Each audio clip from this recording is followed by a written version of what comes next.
payment na yung issue karon. Ay, yes sir. Muhammad, wala pa talian. Wala pa talian. So, kinunta sa SIP, pag-SIP, again, pwede mag-SIP yahan sa kuwan. Okay. Pag-SIP mo, actually, dito sa payment sa PMS na to, print DTR 1 to 15, print DTR 16 to 31. Ano man, kailangan mo yung mga, pasigta mo yung mga job order dito na 1 to 15 mo na sweldo. So 16. Sa kita mismo, sa regular employee sa DepEd, whole bata pa. Okay na tan? Sige, pwede mo pinto ba? Dilugay mo ng pinto ba? Sige, discuss na to PIMS, especially how to manage your school. And Loading lang ako. Okay, naghatag ka ko, nakita mo gula ko. Katingin mo sa akong customer na school, pero hindi siya mo bayad. Yan na i-bill dito sa system. Kaya wala siya biometric pa na ano. yes, previously mo wala mga agreement is dili sa mo magbayad o kanang PIMS subscription hangtod wala sa mo hinahingi para mas maximize ang gamit sa PIMS sa inyong subscription. Pero ni reklamo na magud ang buwan kay nagabayad na sila sa inyong subscription sa subscription ninyo sa PIMS. Actually, hindi yung ginabayad, isang data ninyo, account ninyo sa PIMS na sa biometric. Okay, klaro to siya ha? Ang yung ibayaran na 350 is yung account sa PIMS. Yung data, makita nyo na siya niya. Ang biometric is additional one feature lang siya sa PIMS. So, to cut the story short, kung bakit di ka na itong January? No, nagsabot naman nila sa kuan na by January na. Next year? Next year. Pero kung na biometric, magkuha na sila. Start na daw payment. Kasi sa inyo karon sa October. October na niyo. October. So kung January to September yung savings niyo to. Dili ko. Pero sa January, by with or without biometric, magana na sila sa subscription. January 2025. Yes, sir. Okay. Sige. Napresenta sa inyong account sa PIMS. Okay? Pinyo, how to access your account sa PIMS? Login lang your sa itaas pims.depedcotabato.org tapos mugawas itong inyong kuhan. Mugawas itong inyong sa tawag PIMS na dashboard or logon screen. Tapos, i-type ang inyo. Kung naala mo yung account, makalagin mo. Pero kung wala ka rin, may risk at error, i-double check. You ask your district AO kung naan na ba mo sa system. Kaya sila man ang Lain na makaan. kamo, central kayo, di ba? Kung kami din sa division office. Tapos kung itong mga taga-field, wala may kabala kung naan na ba mo o wala. Okay? Or pwede mo message sa MWA.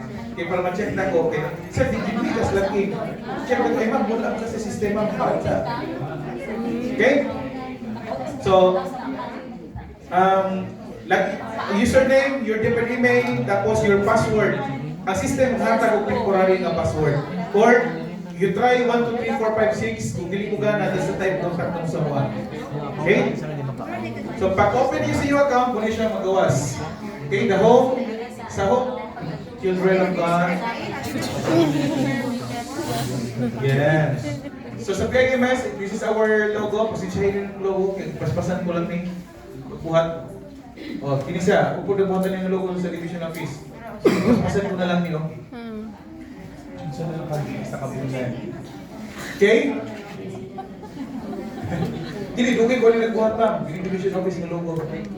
Dugay ni after mo ni 2 weeks siguro.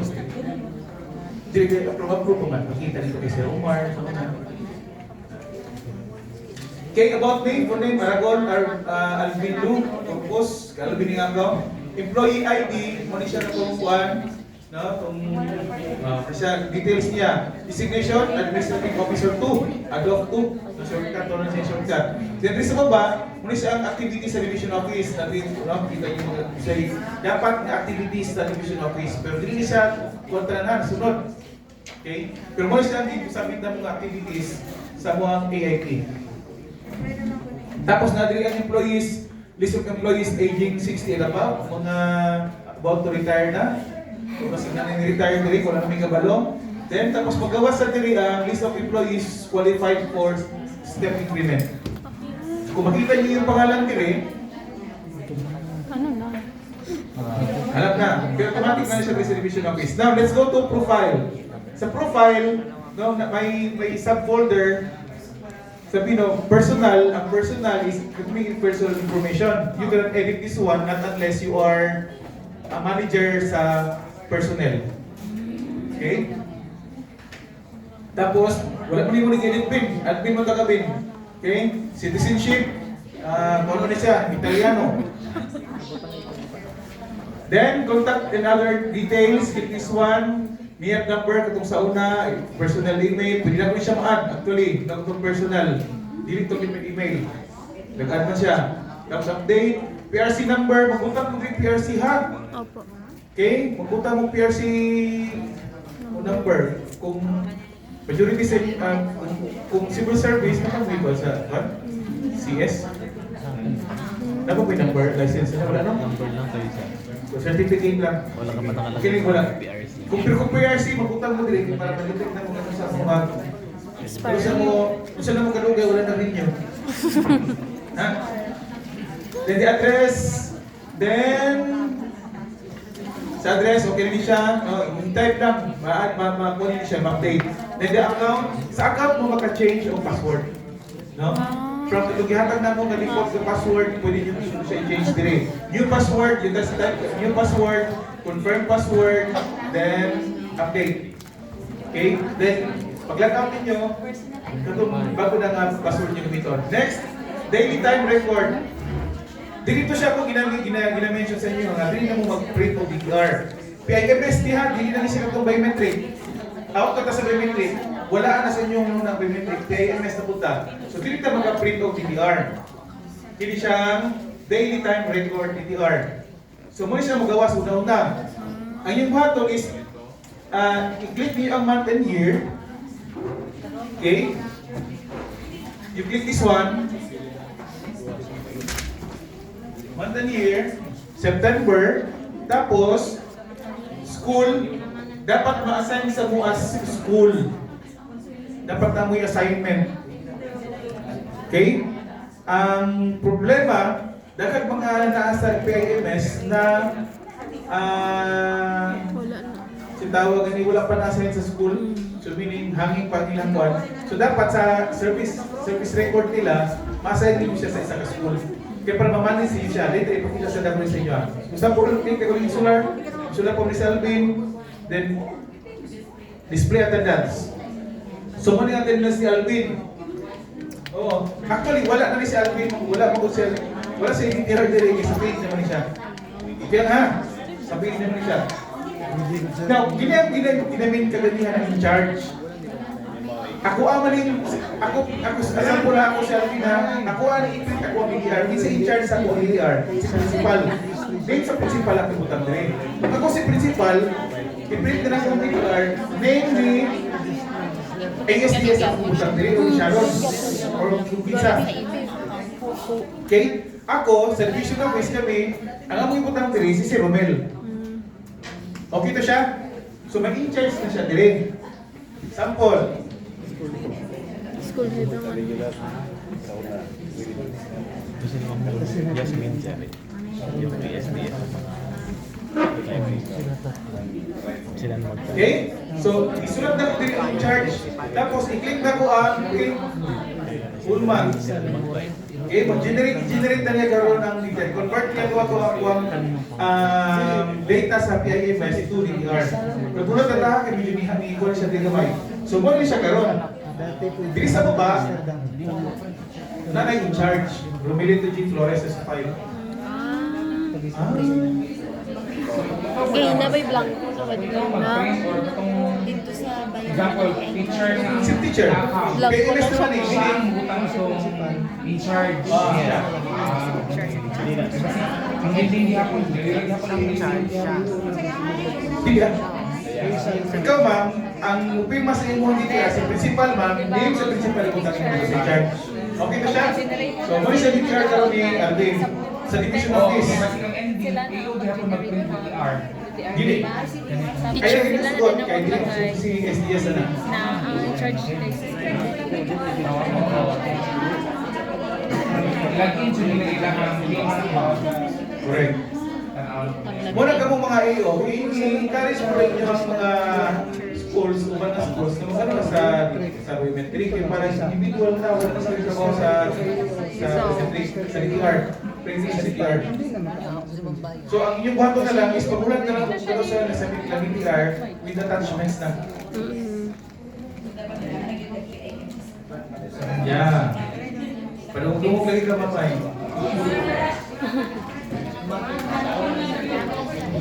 Pero sa kuan, no, kasi may mga nalay gusto lang pumunta half, so pwede siyang half dire. Kami nagpunta ng committee, kinamang yung sa division office personnel na sa mong level lang, katong mga job order na mo, butang na ko na sa KLS. Okay? Next, anitas deposit sa basta ko niya. Gawin lang eh, mga 2 hours na lang. Records. Okay. Children, minaw. wala man daw sila.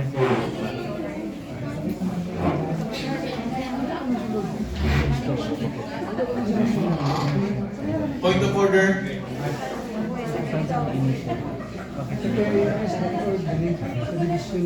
What's the commotion there? Are we done? Na sila yung meeting sa likod. Mag-miriam ka ko ni.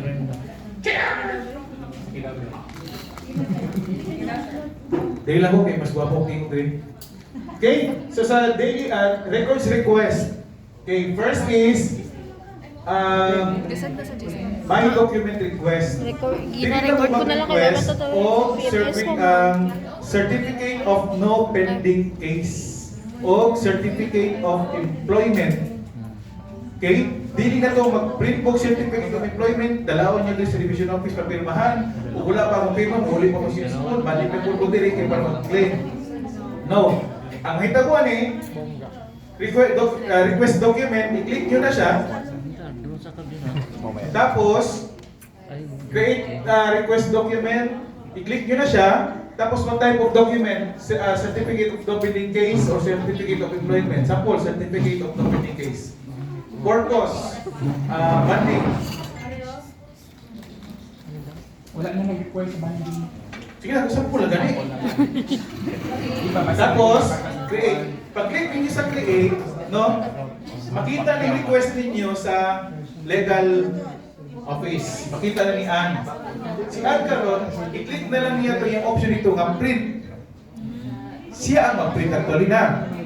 Siya ang mag-print, papirmahan niya dito kay attorney, tapos i-update niya ito yung account ito to processing. Nakatry ako nitong... I-update siya ba? Siya na ma'am. Kung for releasing na, meaning kung for releasing na, nana na siya sa records. Okay to siya? So kaysa lang mo ito diri, mag-claim na lang, dili kay mo ito mo diri, mag-buhat. Tampuan, ma-print na lang. Automatic na sir. Ilagay mo na yung purpose na Live bang mo lang ba? Nga naman itong permit to study, tanggal na nila. Ipatanggal kaya requirements. Kung pa, studyohan pa naman ang permit to study.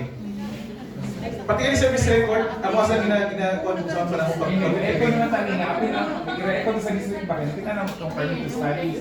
Huwag yung following dito. of employment. Pero may reason na po siya rito. Pag makakita sa tana, si Ann, si Joy. Hindi ba si Joy, kinabuntit mo to. Si Juan, si Missy sa mag-process na. So, ito lang po niya ang print. Hindi siya katong mangita po na, isip po na ni, yung play number, press will ito. Delete, dito na sa tracing system. Click print, pagpirma na yan kay Sharon. Wala si Sharon ha, that day mismo, for releasing ng inyong Juan. Kung na si Sharon. Elaga na ba na? Sige na ba na pa, ano? Magalagay ng pangsay. May locator slip. Individually, you can create your own locator slip. Unlike sa ADT, na ang AO lang ang mag-create o katong in charge lang ang mag-create. Okay? ADT, makakreate po sarili nyo na ADT authority to locator slip, I mean. Ang locator slip, lahi siya, di ba? Sa ADT. Nagtina ko, uman mo, isugo mo papalit at bangko kay kuhaw nito ang ATM ni principal. Okay? Magbuhat mo ADT. Locator Locator slip. slip. Na para mag-create ng locator slip, click this one, tapos,